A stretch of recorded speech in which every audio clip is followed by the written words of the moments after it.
micro-ondas foram descobertas por James Clerk Maxwell, nascido em 13 de junho de 1831, no Edimburgo, no Reino Unido, e falecido em 5 de novembro de 1879, em Cambridge, no Reino Unido. Ele também se formou em Cambridge, em 1854, e permaneceu na Trinity College de lá para realizar pesquisas. Ele inventou um peão colorido para mostrar que as três cores primárias, vermelho, verde e azul, poderiam produzir qualquer outra cor. Esse estudo serviu de base para a criação de televisão a cores. Por esse estudo, recebeu a medalha Rumford da Royal Society. Além desse, ele também recebeu um prêmio Smith em 1854 e um prêmio Adams em 1857. Mas como ele descobriu as micro-ondas? E não é do aparelho de cozinha ou forno que nós estamos falando. Nós estamos falando das ondas eletromagnéticas invisíveis, das quais as micro-ondas fazem parte. Elas foram descobertas por Maxwell em 1865, através da utilização das suas famosas equações de Maxwell.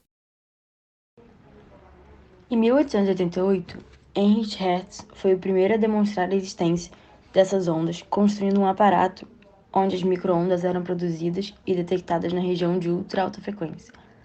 Hertz reconheceu que os resultados de seu experimento estavam parecidos com a previsão de Maxwell.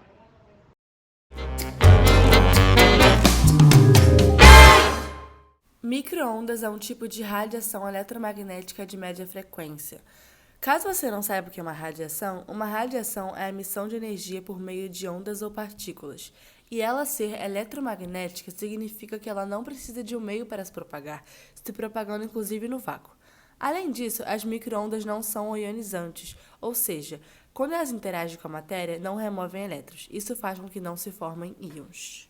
A sua frequência é de 0,3 GHz a 300 GHz e seu comprimento de onda é de 1 metro a 1 milímetro. O prefixo micro-ondas não pretende sugerir um comprimento de onda na faixa do micrômetro. Pelo contrário, indica que as micro-ondas são pequenas, com comprimentos de onda mais curtos, em comparação com as ondas de rádio usadas antes da tecnologia de micro-ondas. Essas radiações eletromagnéticas estão muito presentes no nosso cotidiano, assim como as micro-ondas. Quando pensamos na palavra micro-ondas, de cara já imaginamos o eletrodoméstico. Então, esses fornos de micro-ondas domésticos foram desenvolvidos para cozir alimentos, e o seu princípio de funcionamento é baseado no fato que, na maioria desses alimentos, eles possuem grande quantidade de água em sua composição. Dessa forma, o equipamento é calibrado para atuar apenas em moléculas de água e alguns íons que podem estar dissolvidos em água. Normalmente, um forno de micro-ondas emite apenas uma pequena faixa de comprimentos de onda de radiação micro-ondas, de baixa frequência, ou seja, de comprimento de onda maior. Objetos metálicos não podem nunca ser colocados no forno micro-ondas em funcionamento. Caso sejam colocados, irão refletir a radiação e não a absorver. Isso causará problemas como explosão e queima do equipamento.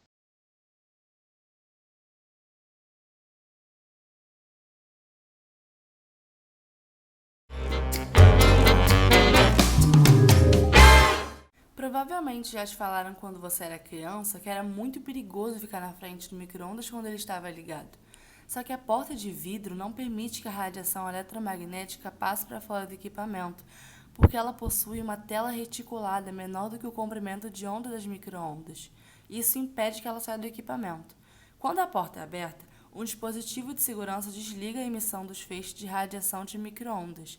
Então, o micro-ondas é extremamente seguro.